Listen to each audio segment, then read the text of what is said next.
In these perilous times, see from current events how biblical prophecy is coming to pass in front of our eyes.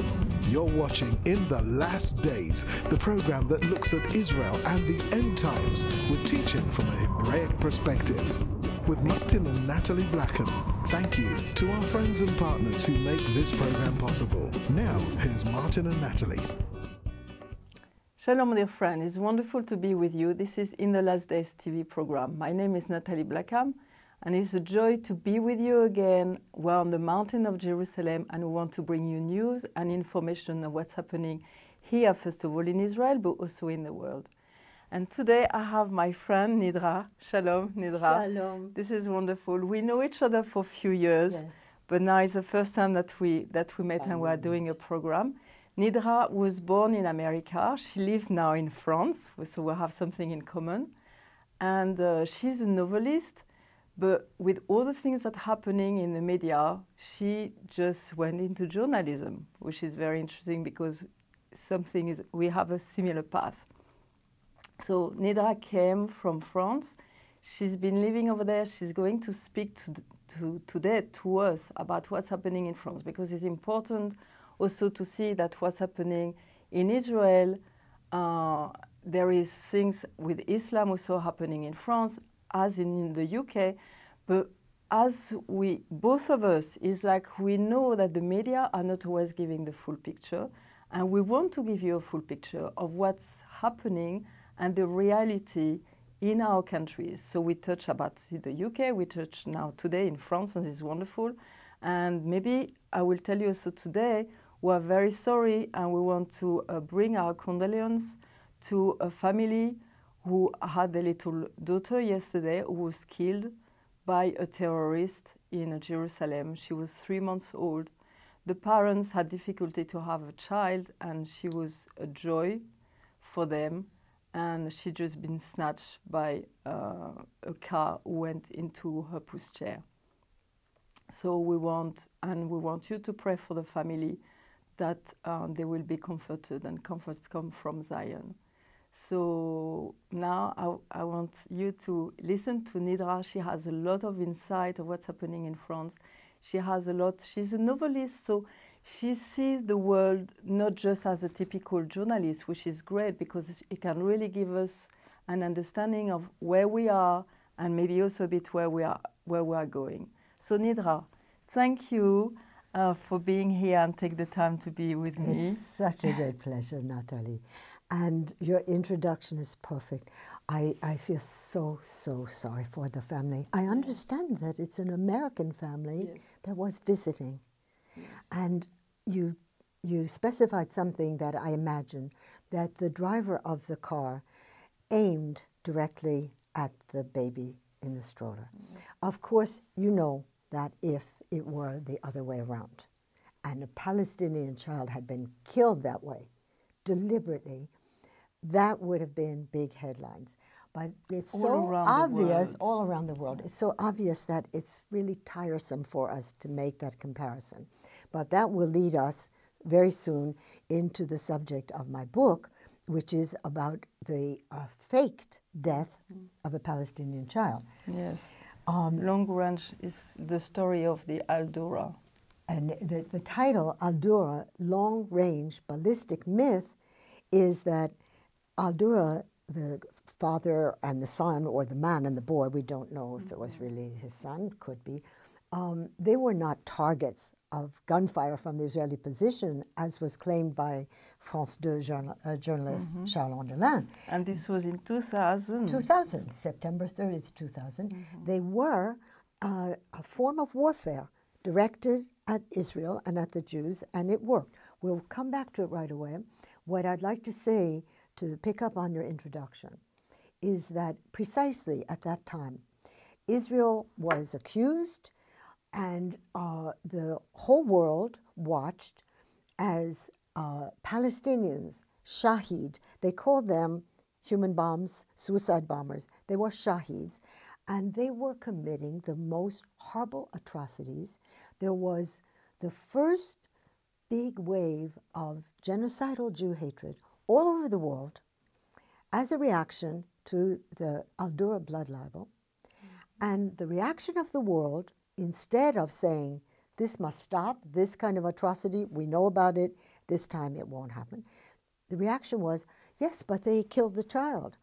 And then the Palestinians built on that, as they did in the last operation in Gaza. They put the children in the front lines, so the children will be killed, and then they say they killed the children. So the way I explain it is, they got traction in the Western world by attacking Jews with this excuse. And what do we see today? We can hardly list, there are so many, right? Ottawa, shooting inside the parliament in Ottawa. A few days ago, the same kind of, I would say, you know, it's like what they call a human bomb. Now they use a car that way too. So they use a car as a weapon and killed a soldier and wounded another. We have a woman who was beheaded in Oklahoma. And President Obama congratulated the mosque. I suppose the mosque made some kind of takia, you know, we're against beheading. But there's someone named Noor who is a convert, and he left Islam because of what he discovered, and he is underground in that mosque. And he told Andrew Boston that there is no way in that mosque that someone could stand up and say, I practice Islam just as my personal religion, but I don't want any imposition of Sharia, and I respect the laws of the United States of America. So that's the mosque where the man was worshiping, and then he goes and beheads. We had in England... So when was that? Remind me this. That was about not even 2 weeks ago. Okay. And there is so many... You can't even keep up with it anymore. No. Of course, we had the beheadings in the Caliphate. We had the beheading of Hervé Gourel in Algeria. That really stirred up the French, because you know how the French are. They can almost take it. Oh, now they are killing French people. This is serious. We had all the journalists. I must say, I was writing, and you know what you said, because we don't come from journalism. We come from another way of looking. And I said, who am I to talk about these things? And yet I spoke, you know, when I started writing in 2000, it was in French, and I called it Cahiers d'une honnête citoyenne. I translate that to notes from a simple citizen. So I was just speaking as a citizen, and especially as Are you a citizen of France? No. Citizen of America. Yes. Okay. And but I was now you really, live in France. Yes, and I lived in harmony in France. I didn't live on the edge of a chair. And I started writing. I was sort of speaking to French society and French media and saying, don't do this. Look what's happening. Look what this is leading to. And I was writing in French. I continued for almost 2 years until so many people asked me to translate their stuff into English. And I said, well, I can write in English. I think I better to have a broader audience. But we have a capacity, on the one hand, to speak out without saying, oh, no, I mustn't say that. No, how am I going to justify this position and so on. We have a tradition of independence, and so we use that to write about current events.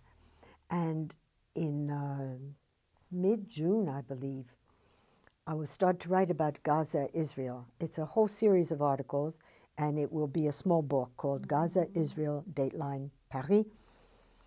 And in the first dispatch about what was happening, I said, these journalists are shilling for people who would just as soon behead them as enslave them. And a few weeks later, they were beheading journalists. So when I saw, and I saw this in 2000, I saw that I had a capacity to predict what was going to happen next. And so I said, I think I can be a reliable witness. So we can go back to this. My book is a collection of all of the articles that I published on the Ador affair from the very beginning. I didn't have television at the time. I didn't see it on television. I heard about it and I saw stills. As a novelist, I said, no, Coincidence, too heavy. French journalist, cameraman happens to be there when a child is killed. And you know, when we write a novel, It's Hollywood. yes, This is Hollywood. but when we write a novel, everything that we claim, because we create a reality, but everything we claim, it has to be based on something solid. And that I could tell right away. If you put that in a novel, it wouldn't work. So then, little by little, I brought Richard Landis into the story, and then we worked together, we worked with other people, and he coined the term Hollywood. And I developed the concept lethal narratives. And that was because of the impossibility of simply presenting the facts and showing people that this Al-Dur broadcast was a hoax. I always emphasize the journalist, cameraman, French, is a Palestinian, Talal Abu Rahme, and he and the father, Jamal Al-Dur, and Charles Ondelin, they gave the same story. The Israeli soldiers fired for 45 minutes at the man and the boy who were huddled against a wall until, and this is the wording, until they finally killed the boy and wounded the father. I mean, when you know what's happening here in Israel, it doesn't make any sense. But they are making it's Absolutely. like the media. So it is so far out. And I've written about, and I said, you take a soldier from the most underdeveloped country in the world. I don't want to defame any country, so I won't give a name, but you take a soldier, the worst training. No soldier in the world needs 45 minutes to kill a sitting target, unarmed. And no Israeli soldier would ever do that. No. Then he said, I was able to capture 27 minutes of the scene. And he has 1 minute. Nobody knew at first where the rest of the footage was. It's all described in the book as it happened. It's a journalistic adventure. It's an intellectual adventure for me. It's thoroughly up to date. It helps us to understand what happened just a few weeks ago. So where the people can buy it? Amazon. Anyway, through Amazon. Yes. Right. Yeah. And it's available in print and Kindle. Very good. Very good. Just click my name, the title, and you have it. Now, this is interesting because Al-Dur, the story is coming back again. Like we speak about it. We spoke about it also with Richard Landers. But a lot of the Western people forgot. They totally forgot about this story. But tell us that the Islamists are still using this story. Of course. And many of the people who've worked on Al-Dur have pointed it out that it was in the beheading film of Daniel Pearl. It was in a recruiting film before 9/11 of Osama bin Laden. And many other occurrences. There's stamps and posters in all streets and squares. However, we can see something more recent, and it's described in my book. Mohammed Merah, who killed three French military men, and then two French military men and 4 Jews in Toulouse 2 years ago, right? He had a montage of films of Palestinian children killed by the Israelis. And we have been told by someone who has seen it that the Al-Dur scene is in it. And his justification for what he did, they killed Palestinian children, so I killed Jewish children. He went to a Jewish school. He killed a teacher who was standing out there with his 2 little boys, the teacher and the 2 little boys. That's Jonathan Sandler. And then he went into the schoolyard and ran after a 7-year-old girl, yes, Miriam Mansonego, I believe, who was the daughter of the principal of the school. And she was running away from him, and he grabbed her by the hair and shot her point blank. Now that's a scene that we saw during the Shoah. Her face, yeah. Yes, lovely. So that was the 4 Jewish 4 Jewish victims, and then the 2 So he was soldiers, again and influenced by and this another story. yes, and another jihadi that they found in France, who was caught before he did any of these things, also had this. So this idea, and that you see the important thing, if you talk to some very serious French journalists. Let's take Christophe Barbier. Let's take Denis Jambard, Yves Treillard. If you say to them, this was a fake, they won't touch it. And if you say to them, yes, but 45 minutes and 27 minutes, but there's only 1 minute of film. But when they went to court and they showed the raw footage, there's not a single other image. And again, our sense as novelists, right, is Charles Onderland says that his cameraman saw the incident, and like any good cameraman, he turned his camera on and off to conserve the battery. How did he know that it was going to last 45 minutes? Huh? You don't do that. You don't do that. You keep it on because And you want think, to have of course, and right, and you're used to I mean, accustomed to combat, so yes. you know that it's going to end in a few minutes because they're sitting there, right? But in fact, You don't there's switch not a on and single off, I'm shot. sorry. Right. You keep it, It's you all want to that have way. as long as possible to make sure that you get the right thing. Exactly, and in my book, readers can hear, I attended all the trials, they can have accounts of the trials, and of a book by Charles Onderland justifying himself, which is, I say, if you want to be sure that it's a fake, read his book. Now this is interesting again, because when you speak about all these things, suddenly people are so emotional about these things. Ah, you touched it. Natalie, you have it exactly. And that's what I understood about lethal narratives. A lethal narrative starts with an emotional sting. The emotional sting tears people out of their rational thinking, and then they accept whatever you say, and even if it's corrected 2 days later, it's, you see, there's an emotional investment. Yes. And then they can't say that they were wrong. This is how, so I developed this And it theory of isn't- lethal you- narratives. yes. And I understood that it's a strategy of 21st century jihad, and there are many things that are lethal narratives that people wouldn't think of, like the peace process, like the two-state solution, right? The two-state solution. We have all the evidence that it doesn't work, that it can't work, that it's impossible, that nobody wants it if you talk about it as a real thing, and yet they can just say two-state solution, and then they can say, Israel, you didn't make the two-state solution, and that's why we have the caliphate. How can people say things like that? Lethal narrative. And if you go all the way up, you see that we're in a 21st century jihad. And they... Yes, so speak a bit about that, because you've done also like, jihad was during the Moyen-Orient, medieval time, Moyen Âge, pardon. Medieval, I mix my name now, yeah.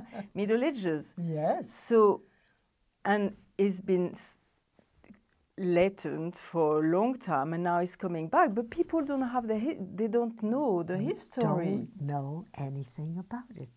I was a history major at the University of Wisconsin, one of the best history departments in the United States. At that time, I think it's still very good. And I did not hear one word about jihad. I learned about jihad after 2000. I learned from Batyor and from Andrew Boston, other people, but from those two, mainly from those two. Andrew Boston has written the reference work. It's called The Legacy of Islamic Jihad. It's all documents. It documents it. When I read it, I thought, so that's how it happened.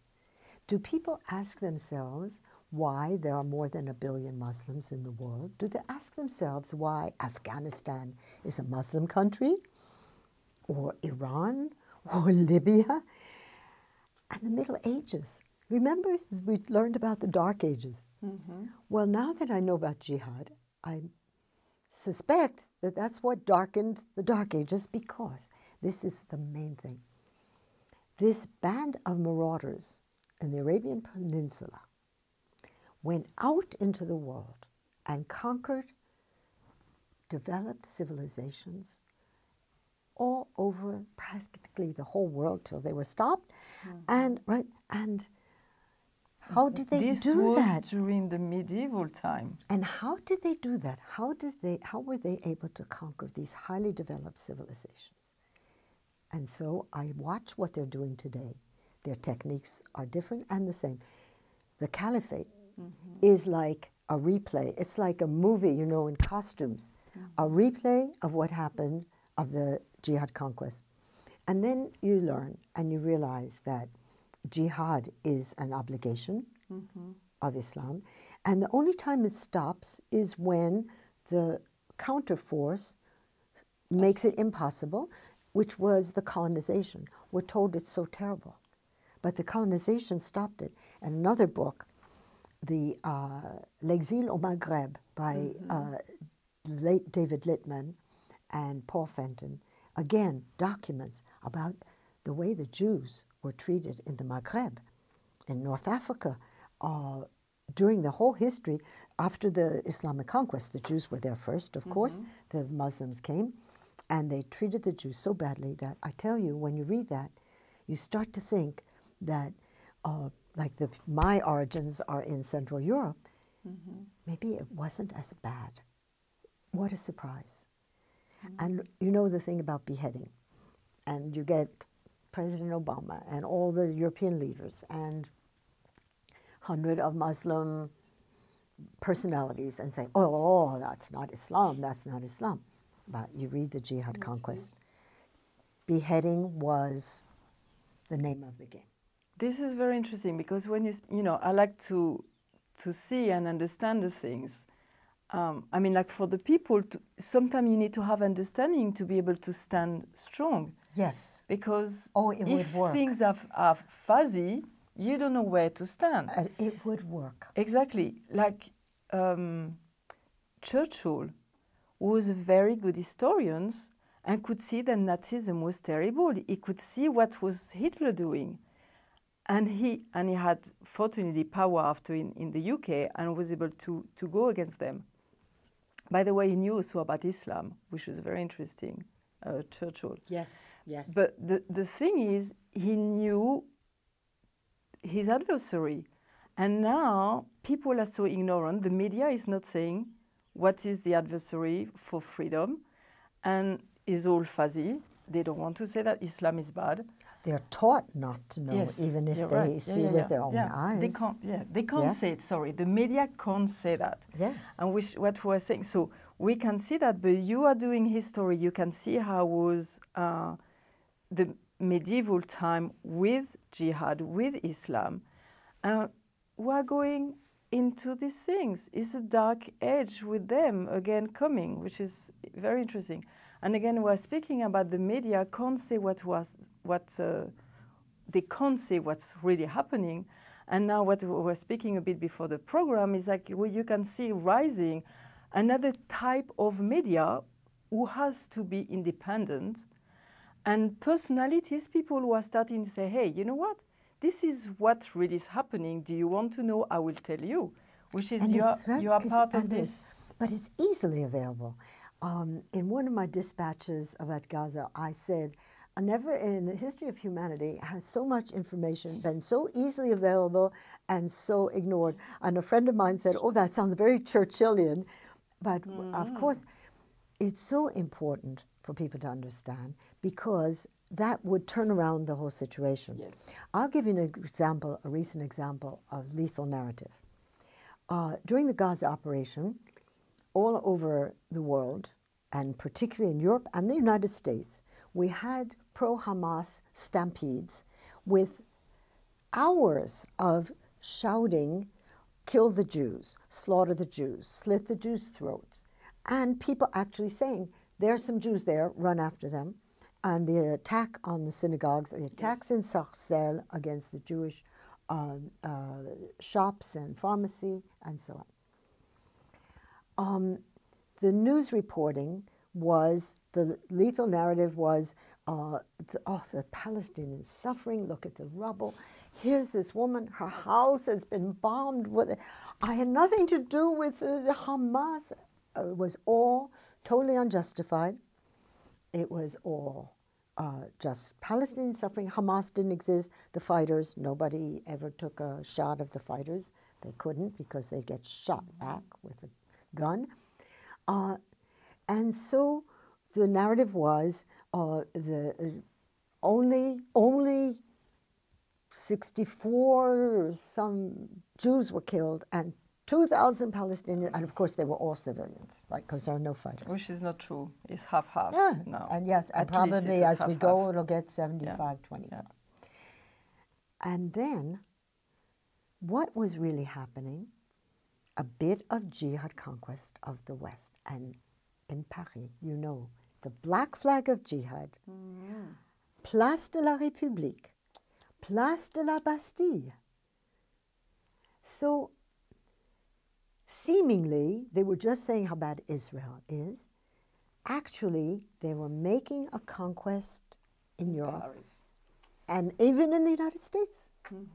And they were saying, it's all right to say slaughter the Jews. It's even all right to go and burn down their places and attack the synagogue. And when somebody defends a synagogue, we say, oh, those were the bad boys of the Jewish Defense League and they should be disbanded. Can you hear? We are so happy to bring you these real stories of what's happening.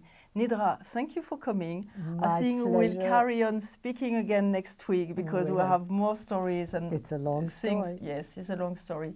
Friends, we are so happy to bring you stories from Israel. And now, enjoy the end of this evening. And from me and from Nidra, we say shalom, shalom. Bye. You've been watching In the Last Days, a TV program with Martin and Natalie Blackham, the program that looks at Israel and the end times with teaching from a Hebraic perspective. If you would like to financially support the program or find out about conferences, meetings, or ministry products, then please contact us with the details on your screen. Visit our easy-to-use website at www.inthelastdays.com and register for our free e-newsletter. Get the latest news from Israel, product information, online video teaching, or watch today's TV program at a time that's convenient to you. Thank you again, friends and partners, for making this program possible. See you same time, same station for the next program from In the Last Days.